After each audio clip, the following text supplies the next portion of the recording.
and welcome to Kanna's Kitchen Tamil.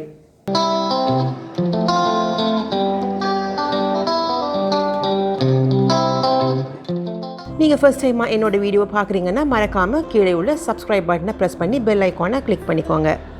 இன்றைக்கி கணவாய் பிரட்டல் எப்படி செய்கிறன்றதை பார்க்க போகிறேன். அதுக்கு நான் இதில் ஒரு 500 கிராம் கணவாய் எடுத்து வச்சுருக்கிறேன். ஒரு மீடியம் சைஸ் கணவாய். அதை எடுத்து இந்த மாதிரி ரவுண்ட் ஷேப்பாக கட் பண்ணி அதோட உப்புத்தூள் கொஞ்சம், மஞ்சள் தூள், மிளகாய்த்தூள் சேர்த்து இதை நான் பிரட்டி வைக்க போகிறேன். கணவாய் ரொம்ப பெருசாக எடுக்காதீங்க. மீடியம் சைஸ் கணவாய் எடுத்ததால் இந்த மாதிரி ரவுண்ட் ஷேப் வெட்டி எடுக்கலாம்.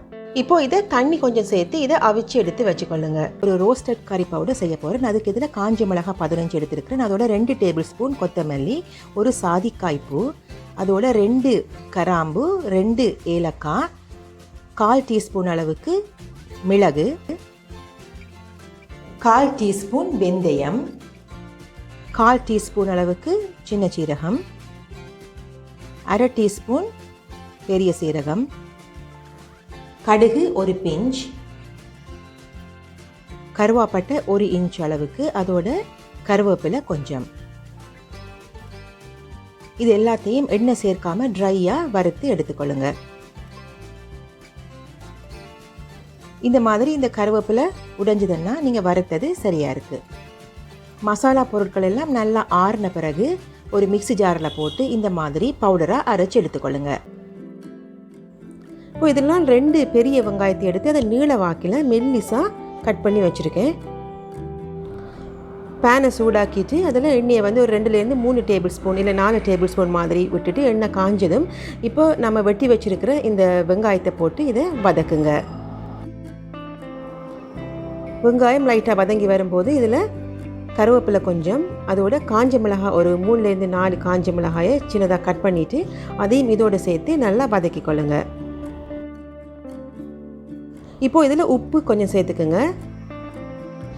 வெங்காயம் இந்த அளவுக்கு வதங்கி வந்ததும், அதாவது ஒரு கண்ணாடி பதத்துக்கு வந்ததும், நீங்கள் இப்போ நாம் அதில் செஞ்சு வச்சுருக்கிற அந்த கறி பவுடர்லேருந்து ஒரு 2 டேபிள் ஸ்பூனை சேர்த்துக்கொள்ளுங்க. இதை பார்த்துட்டு உங்களுக்கு இன்னும் காரம் தேவைன்னா இன்னும் கொஞ்சம் அதிகமாகவே நீங்கள் சேர்த்துக்கலாம். எல்லாம் சேர்ந்து நல்லா பொரிஞ்ச பிறகு இதில் புளி ஒரு 2லேருந்து 3 டேபிள் ஸ்பூன் மாதிரி நான் இதில் சேர்த்துக்கிறேன்.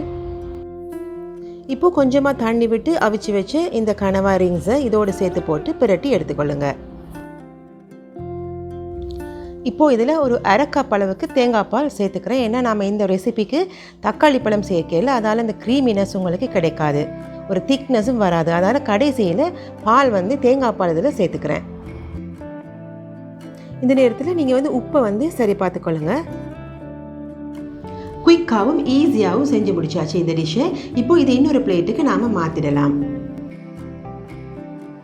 இந்த கணவாய் பிரட்டல் புட்டோட சாப்பிட ரொம்ப நல்லா இருக்கும்.